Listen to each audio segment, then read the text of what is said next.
The poem that we are going to read now, it's called The Sphere. It was written in the Assamese language by a poet called Tem Sula Au. That's the name of the poet.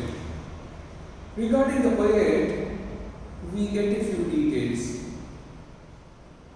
We are informed that the poet was born at a place called Jorhat in Assam, and when the textbook was edited, she had published 4 volumes of poetry and a collection of short stories. For her contribution to language and literature, she has received recognition not only in India in the form of an award, the Padma Shri Award in 2007, but equally she was a Fulbright Fellow at the University of Minnesota between 85 and 86. And regarding her profession, we are informed that she teaches English in the University of Shillong, where she also lives. The prescribed poem, it's quite a long one, running to about nearly 100 lines, I think. But it's a very, very easy poem. It talks about a person who belongs to a particular community, perhaps a tribal, he belongs to a particular tribe. The man, along with his comrades, he goes into the forest, perhaps for hunting, which is not clarified. Why he goes into the forest, it's not specified in the poem. But we can arrive at a conclusion that he might have gone there to hunt animals, because he has gone there with a spear. That detail is very much referred to in the poem. So after spending some time in the forest, the return. See, he along with his friends, they come back. But he remembers that he has forgotten to take his spear that he had carried into the forest.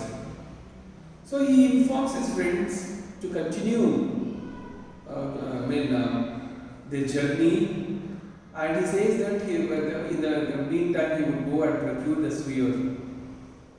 So he goes into the forest, picks up the spear, and then while he was walking, he comes across a pool. He is tempted to take a dip in the river or the pool. He takes a dip, purifies himself, then after resting for some time, he starts back home, picks up his spear and starts walking home. When he was crossing the jungle, he hears the barking of some animal and some animal just passing in front of him in the bushes. Without thinking about the nature of the animal, he just picks up the spear and throws it in the direction of the animal. He does not see the animal, rather than he just picks up the spear and takes aim and throws the spear and it hits the animal. He follows, and then he realizes that the animal is a doe, a female deer. A doe is a female deer. The shocking fact is not only the doe, when he has hit a doe, which is a crime. Killing a doe, a female animal, is a crime according to the beliefs of the community. Now, adding fuel to the fire, it is the bird, not only he kills a female deer, but also its young one, because it's a pregnant deer. He is greatly disturbed to see the deer struggling and finally giving up the life. So what he does is he feels very, very guilty. There is also an element of remorse in him.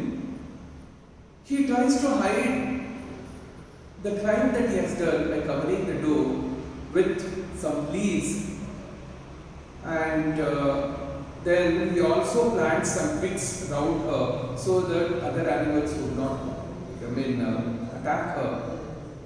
And then he walks back home. He meets his wife, and finally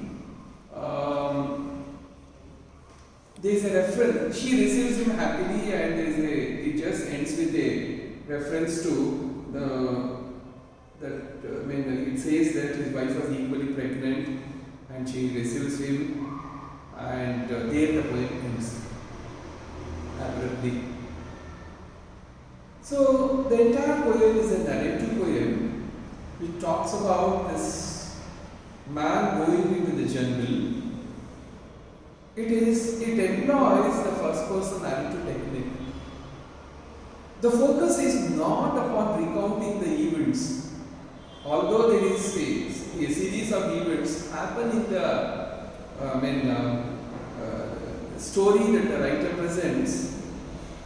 The focus is not in presentation of a plot. There is no plot in the poem, rather than it leads to a situation where he feels guilty. So the focus of the poem is feeling guilty, feeling remorse. That is the theme of the poem. I'll do one thing. I'll read the poem and comment on it. It's very, very, very simple poem. The spear. It was the spear that started it all.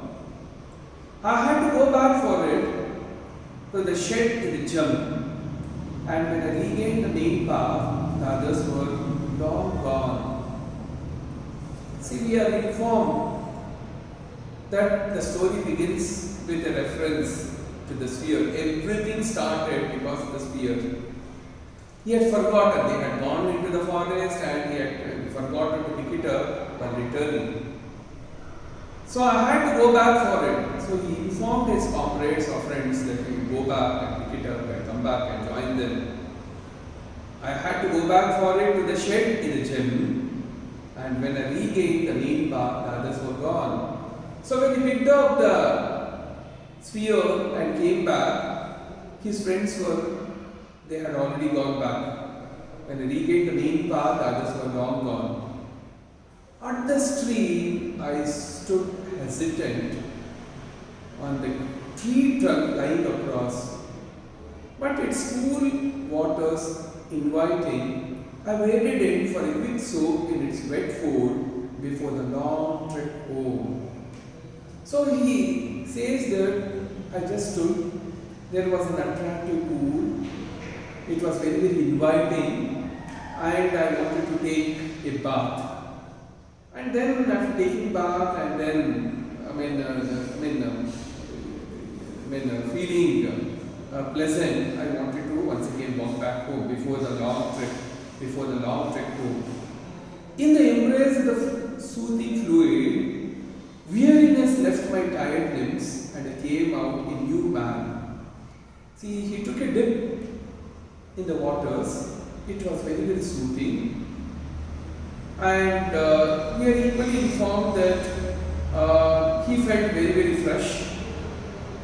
His weariness left him, and everything. See, not only weariness, we are equally told that he felt very, very, very pleasant and full of life. And I came out a new man, he says. My mind bent on home and the one waiting there. See, when he wanted to get back home, he wanted to walk and cross the jungle, etc. He was thinking of only one person, that was his wife.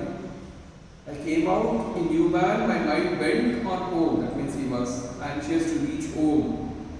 And the one waiting there is an indirect reference to his wife. The shadows were lengthening as the rays of the fading sun sped through bushes and shrubs along the rough-hewn jungle path. Now there is a description of the setting. See, the time, it was already evening and the sun was about to set, and that is being brought out with refers to the shadows becoming long, the lengthening of the shadows. As the rays of the fading sun spread through the bushes and shrubs. See, there was not much of a light, so he was not able to see very, very clearly what is there in the bushes and the shrubs. And he was walking. With the sphere as my only companion, I hurried my pace when suddenly a low bark stopped me in my track. So by holding the sphere, and he says that that was the only thing that he had to protect himself. There were no other people as his companions. I hurried my pace. That means he started walking very fast. When suddenly a low bark stopped me in my tracks. So suddenly he heard an animal barking. So the reference is to obviously one of the species, the barking deer. Another low moan and a blurry flight across the path, and the sphere fled with lightning speed, no volition, only instinct accelerating, deadly aim toward the shapely silhouette. So suddenly, without thinking what the animal might be, it might be an innocent animal, but without having any consideration, when I took my sphere and just hurled it in the direction of the sound, the bark, the low barking that I heard. Another low moan and a blurry flight across the path, and the sphere fled with lightning speed. It went very, very quick. No volition, only instinct accelerating. I did not even think what might be the animal, only as if I am dominated by my hunting instincts. Deadly aim toward the shapely silhouette. A thud and a crash in the shrubs, and afterwards a great stillness. So what did I hear? I heard only a thud, a crashing sound or a thudding sound, and then there was silence, a stillness. I crept forward and grasped at the side of a wreathing doe, my sphere firmly impaled in the wounded bigness, her life ebbing away. So I went near, and when I saw, I realized the mistake. What did I see? I saw a doe suffering. I crept forward and grasped at the side of a wreathing doe. Doe is a female deer. My sphere firmly impaled. The sphere had gone very deep into her body, impaling her in her wounded bigness. Wounded bigness equally, perhaps her womb. It had gone very deep into her womb, not only killing her, but equally the young one. Her life ebbing away. Slowly she had started dying. She exhaled with a fast moaning heave. She exhaled with a fast moaning heave, expelling new life from her dying frame, wrapped in her guts and the birthing blood. So it was moaning, and she was breathing her last few breaths. She exhaled with the last moaning heave, expelling new life. Not only she, but equally the new life which was taking its birth in her womb, that was equally extinguished. She tried to free the newborn from its watery fold, but my sphere stood unyielding in its hold. See, he thought that at least even if the deer, the mother, and deer dies, but still something can be done with about the young one. But unfortunately, the sphere had gone very deep into the womb, so it had equally killed both the animals. Grief engulfing my suddenly tired body, I stood there numb, a mute witness to my own crime, until the evening shadows urged for safety. So I started feeling guilty because it is a taboo in the community to kill a pregnant animal, especially a deer which is harmless. So what did I do? So I was just watching, in grief engulfing my suddenly tired body. See, I had rejuvenated my body by taking a dip in the water, but But now suddenly I started feeling tired. I stood there numb. I was not able to do anything or say anything. A nude witness to my own crime. The crime had been committed by him. So he was a witness to his own crime. Until the evening shadow was for safety. But it was also getting very late and getting dark, and he had to vacate the place because it was a jungle. Hurriedly gathering some wild grass, I covered her unseen teary eyes to mark my shame and invoke nature's forgiveness. So what I did was I hurriedly picked up some grass and then some leaves, then covered her eyes. Covered her eyes, and then what did I do to mark my shame? I did not want to meet eye to an eye. I was feeling guilty. So I covered the eyes and invoked nature's forgiveness. I started praying. Next, I erected the circle of Genna. These are there are a few expressions which cannot be translated into English, so the glossary is given here. The meaning of Genna is equally given here, which means unclean, sacred as well as taboo. All meanings indicating prohibition of some sort. So that means he erected some kind of a fence around the suffering animal. So which is called Genna in the local language. Around the still and bloody tour, praying fervently that other predators would know the sign and steer clear of the spear-blinded spot. See, other predatory animals, if they happen to come across, they will attack. But looking at the Genna, they would also avoid, eating killing the animal. So let them, keep away from that place. Leaving my accursed weapon there, where it stood, I ran and stumbled, fearful of other demons stalking me. I ran faster, bleeding and weeping, until I stumbled into the waiting arms sitting by the roaring hearth. So I felt so guilty and just left my spear and started running. It's as if I am being followed by demons. And I went home, and I also felt like bursting in tears. And I just went and met my wife until I stumbled into the waiting arm. She was waiting for me, and I ran to her, it says, sitting by the roaring hearth. As she cradled my tortured self in the stillness of the night, I caressed her grounded fullness, praying to the gods to protect my sleep. So she did not know what had happened, and he did not have the courage to tell her the story that he had killed a pregnant doe. So looking at his condition, the wife started comforting him and harassing him, and then he wanted to make sure what is that his wife was equally pregnant, and whether the same curse, whatever action he had done to the animal, as if it had, it would have boomerang on her.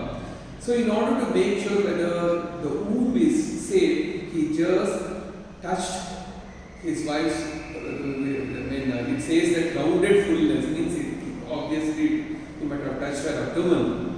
Praying to the God to protect my seed. Seed is the seed that he had implanted in her body, that is the child, from mindless talkers such as me. For now I knew it was not the spear alone that caused it all. So it is a spear. The poem concludes with these lines. It is not just the spear, rather than it is the kind of attitude that I had got which killed the animal. In spite of the taboos that are there in the society, but still without inquiry, without thinking, just because I have more strength and had a protective spear in my hand, I just threw out the animal without realizing it, which continues to haunt me. So with those observations, the narrative ends.